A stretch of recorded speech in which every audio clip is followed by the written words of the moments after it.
Welcome to the AEN Stories channel. It didn't start with a fight. It didn't start with screaming or broken plates. It started with the sound of her laughter. Not the kind of laugh you give to your husband of 10 years. The soft, familiar chuckle that says, "I know you."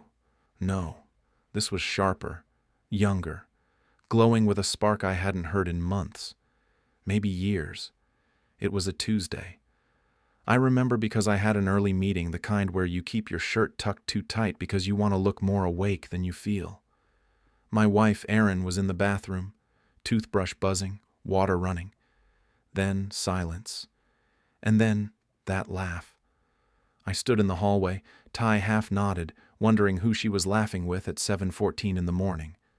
My gut already knew the answer before my mind would admit it. I knocked. Once. Twice. No reply. Her voice floated through the door, soft, conspiratorial. "Stop it. I told you, I can't talk when he's home." He. That one word hit me harder than any punch could. People think betrayal comes like thunder. For me, it came like a whisper through a locked door I paid the mortgage on. When Erin finally opened the door, steam rolled out like a stage curtain. She kissed me lightly on the cheek, cold lips, cold heart, pretending nothing had happened. And me? I pretended too, smiled like an idiot, nodded, grabbed my keys, because part of me still wanted to believe I had imagined it. But I hadn't. 2 days later, she left her wedding ring by the sink. No explanation. Just a silver circle sitting on porcelain like a bad joke. That night, I sat on the bathroom floor staring at it until my legs went numb. I told myself I'd confront her tomorrow. Tomorrow came. I didn't. Because love makes you cowardly in the most humiliating ways. Instead, I started watching. Quietly. Documenting. First it was the little things. Her favorite boots missing from the closet. Her calendar mysteriously cleared of our dinner plans. Money moved from our joint savings into a new account I never knew existed. Then it was the big things. She claimed she had late yoga. But yoga didn't drive her home in a silver BMW at midnight. And it sure as hell didn't kiss her in the driveway. I watched from my car 2 houses down. I didn't storm out.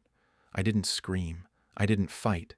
I just sat there gripping the steering wheel until my palms left sweat stains on the leather. That night I didn't sleep in our bed. I didn't even sleep in the house. I parked under the old oak tree down the street, journal open on my lap, and wrote it all down. Every lie, every timestamp, every detail she thought she was clever enough to hide. Because when someone you love betrays you, the mind plays tricks. You wonder if you're imagining it. You question your sanity. But ink on paper doesn't lie. A week passed like this. Me writing, her smiling, us pretending we were still married, until the voicemail. She left her second phone in her purse, the one she swore she only used for work. That night it buzzed while she showered. No lock, just one new notification. I pressed play. Her voice dripping with excitement I hadn't heard in years. "I don't want to pretend anymore. He's so safe, so boring. I feel like I'm living with a ghost. I can't even remember the last time I touched him without feeling pity." And then she laughed. That laugh again. Not for me, for him. Something inside me died quietly in that moment. Not with fireworks, not with rage, just silence. Like someone flipped a switch and the man who still believed in us simply stopped existing. I didn't confront her. Not yet. I wasn't ready. But I knew the day was coming. And when it did, it wouldn't be me begging her to stay. It would be her realizing she had underestimated the ghost in her own house. Erin said it like it was nothing. Corporate retreat, 3 days, no phones during sessions, don't wait up. She even printed out an itinerary. Workshops, speakers, a hotel address highlighted in yellow. It looked official enough to fool anyone who still believed in her. But I didn't. Not anymore. Because the truth is, people who tell the truth don't work so hard to make their lies look perfect. So, I played along. "Sounds exciting," I said, handing her the travel mug she liked. She smiled, too wide, too confident, like she had fooled me again. That morning I helped her carry her suitcase to the trunk, kissed her forehead, waved as she drove away. Then I called in sick, grabbed my own bag and followed. Not too close, just enough to keep her taillights in view. By the time we hit the interstate, my heart was pounding like a drum in my ears. Not because I was nervous to follow, but because part of me already knew what I'd find. She never checked into the hotel on her itinerary. Instead, she pulled up to a boutique guest house 2 blocks away, the kind of place with ivy crawling up the brick and couples sipping wine on balconies. Romantic, private, discreet. At 8:42 p.m., headlights cut through the dark. A silver BMW pulled up. Him. The man from the driveway, from the cafe. Tall, smug, cologne strong enough to hit me even across the parking lot. They walked inside together. His hand pressed low against her back like it belonged there. She laughed, that same electric laugh I hadn't heard in months.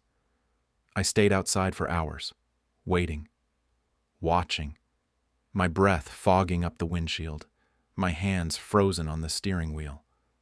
At 1:16 a.m., the lights in their suite finally went dark. That night, I didn't sleep. I sat in my car writing every detail in my journal, the time, the place, the way she leaned into him like gravity itself had betrayed me.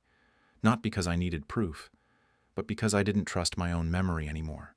Her lies had twisted reality so much, I needed the pen to remind me what was real. The next morning, she texted me. "Workshop running late. Don't wait for my call." I stared at the message, laughing bitterly. Workshop. Right. For 3 days I watched. Every morning she left the guest house with him. Every night they returned together, holding hands, smiling, acting like a couple who wasn't built on deceit. On the second night, I took pictures. Not to post, not to share, just to keep myself from slipping into denial. Because when the person you love looks happier with someone else than they ever did with you, the mind tries to rewrite history to protect you. I refused to let it. By the end of the retreat, my folder was full. Photos, timestamps, receipts. Enough evidence to end us twice over. But here's the sick part. Even with all that proof, I still loved her. I still wanted her to come home, drop her bags, and say, "I made a mistake." I hated myself for that, for the way my heart still waited for her, even as my brain screamed, "Run." The night she came back, she smelled like him. Same perfume, same smile, but underneath it all, the faint trace of someone else's cologne. She kissed me lightly on the head, asked if I wanted Thai or sushi for dinner, like nothing had happened. I told her, Thai, then excused myself to the garage. That's where phase 1 began. Because I realized something as I sat surrounded by old boxes and the echo of her laugh still buzzing in my head. She wasn't afraid of losing me, but she should have been. So I started disappearing. Quietly. Methodically. Over the next 2 weeks, I rented a small apartment across town under a different name, got a new phone, new number, moved money into a private account, canceled our shared credit cards, pulled my name off every utility, subscription, and backup contact. She thought she had me cornered. She thought she could laugh at me behind locked doors and I'd never leave. She was wrong, and while she whispered to him about how boring I was building my escape right under her nose, because love had made me blind. But betrayal? Betrayal had finally taught me how to see. The night I chose to end it, I didn't scream. I didn't throw plates. I didn't even look angry. That's the part that shocked her most. I set the stage carefully. Dinner at our house with her sister, her parents, a couple of close friends. Erin thought it was my way of patching things up, a family reset. She even wore the blue dress I bought her on our anniversary years ago, the same dress she wore the night she told me she'd never find anyone like me. Funny how promises age like milk. We ate, we laughed. Well, they laughed. I sat calmly, waiting for the right moment, and when dessert came out, I slid a small folder onto the table. Inside, Photos, printouts, screenshots, receipts, her face drained of color. "What? What is this?" she whispered, fingers trembling as she flipped through. "That's the workshop you never attended," I said. "That's the man you never mentioned. That's the life you thought I'd never see." The room went dead silent. Her father stared at her like she was a stranger. Her mother covered her mouth. Her sister's eyes flicked between us, wide, disbelieving. Erin tried to laugh it off. My God, she actually tried to laugh. "Daniel, this is insane. You're spying on me? You're twisting things?" "Stop." My voice was low, flat, final. "I'm not here to argue. I'm here to end it." I slid another envelope across the table, divorce papers already signed on my end. "This marriage is over. You don't own my silence anymore." Her lips parted, searching for words. Maybe an apology, maybe another lie. But I didn't care. I stood, grabbed my coat, and walked out before she could speak. I didn't slam the door. I didn't look back. Because when you finally see someone for who they really are, you don't need noise to make your exit powerful. The next weeks were strange. Quiet, but not the suffocating kind. Peaceful quiet. My new apartment smelled like cardboard and takeout, but it was mine. No hidden phones. No midnight lies.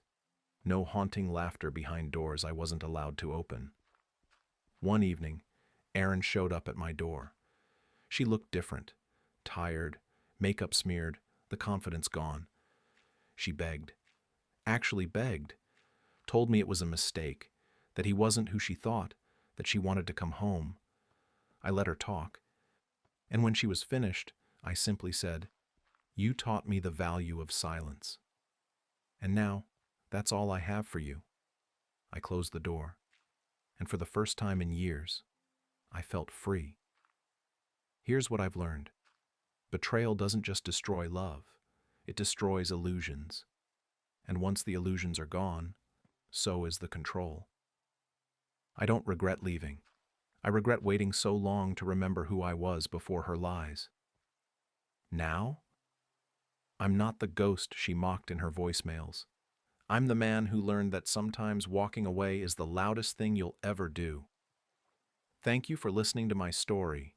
If it hit you, if it made you think, or if you just want to hear more real stories like this, make sure to subscribe to AEN Stories. We've got new confessions, betrayals, and life lessons dropping every single day. And trust me, there's already plenty waiting for you to watch and listen.